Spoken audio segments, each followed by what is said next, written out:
Got a great episode today. We are talking about the difference between mutual funds and exchange-traded funds. In the financial world, we are very clear on the differences, and there's a reason that most financial advisors are moving towards exchange-traded funds. I also find that the average person, if you don't live in the world that we live in, you're probably not super clear about the difference. So I thought, what the heck, this would be a great opportunity to share. Let's imagine that you've got, $100,000 that you want to invest. And I come to you as the super smart financial advisor and I say, have I got an investment for you? With this money, we're going to put your $100,000 into this investment, but here's how it's going to work. I don't really know the price that we're going to invest your money at. Like, I'm not quite sure what price I'm going to buy in at. And later on when we sell it, I'm not real sure what we're going to sell it at. I kind of know, but not really. I can tell you some of the fees that you're going to be paying, but there are going to be these other fees. We're never going to have an idea what all the fees are. There's more.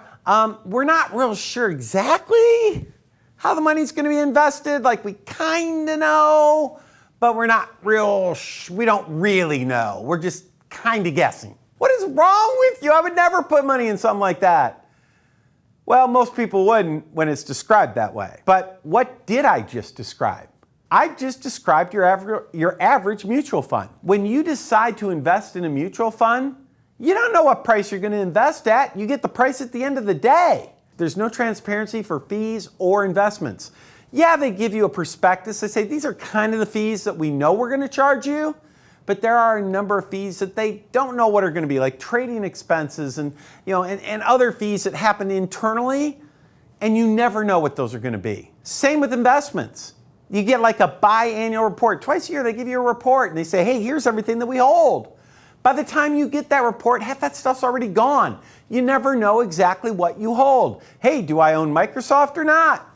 Who knows? And then, of course, taxes are just plain goofy with mutual funds. Today, in the investment world, we have these things now called exchange-traded funds.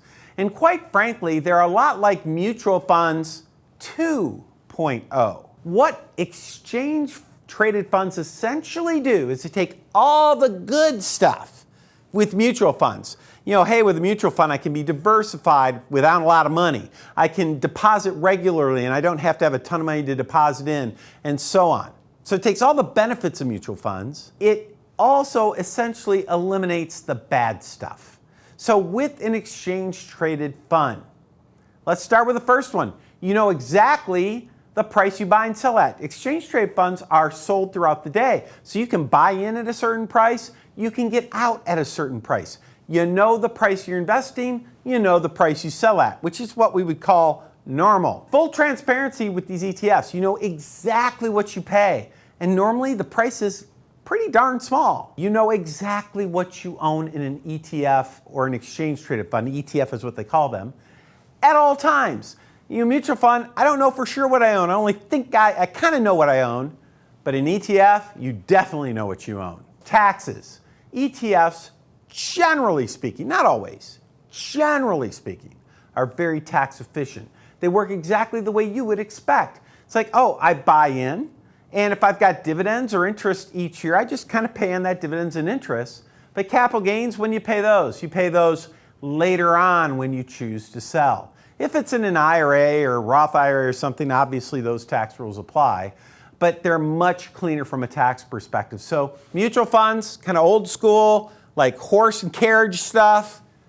ETFs, brand new Corvette. How about that? If you found this helpful, make sure you hit the like button, subscribe, share this with your friends, and I hope to catch you on our next episode. See you soon.